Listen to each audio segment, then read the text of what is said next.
TV. Over 3.5 million learners in Kenya may not report back to school in January for the first time of 2023 due to the devastating impact of the ongoing drought.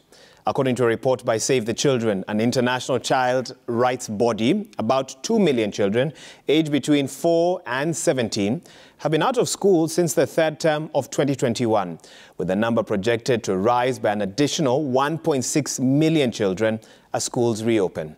And as Safi Nacheng now reports, the grim statistics coming at a time when cabinet secretaries have committed to forego their salaries, amounting to about 17 million Kenya shillings, to support the drought response initiative. The country continues to deal with one of the worst droughts in 40 years, with children ranked among the most vulnerable groups. According to a 2021 study by Save the Children's Global Out-of-School Children Initiative, there are more than 2 million children aged between 4 and 17 who have been out of school since third term, the year 2021. The Long Range Assessment Report by the National Disaster Management Authority projects that an additional 1.6 million children are at high risk of dropping out of school as they reopen for first term next year. As the hunger crisis persists, a number of counties are still in the red phase.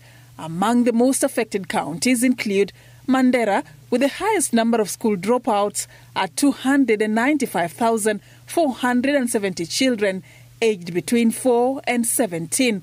Garissa follows with 289,410.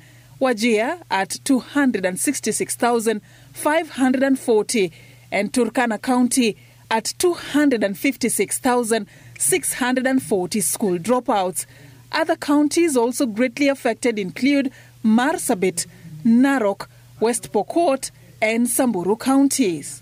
According to a recent survey done by Save the Children in June 2022 on the impact of drought in 17 counties, a majority of learners affected stayed out of school due to inadequate or lack of school meals, shortage of water, poor learning environment, lack of teachers, dilapidated infrastructure, resource-based conflicts, and climate-related emergencies. The International Children's Rights Body is calling on the government to prioritize facilitation of the school feeding programs in areas worst hit by drought, as well as to ensure adequate supply of safe water to schools. Their plea coming at a time when the Cabinet has made true its promise to support the Drought Response Kitty established by the National Steering Committee on Drought Response. Through a letter sent to the committee's secretary, Murimi Murage, the Cabinet confirmed that they have resolved to forego their 1-month salary and transferred more than 17 million shillings to the response kitty. The Cabinet members, who convened for a fourth time at State House, Nairobi on Tuesday, also approved the National Tree Growing Restoration Campaign as part of long-term efforts to address the impact of climate change.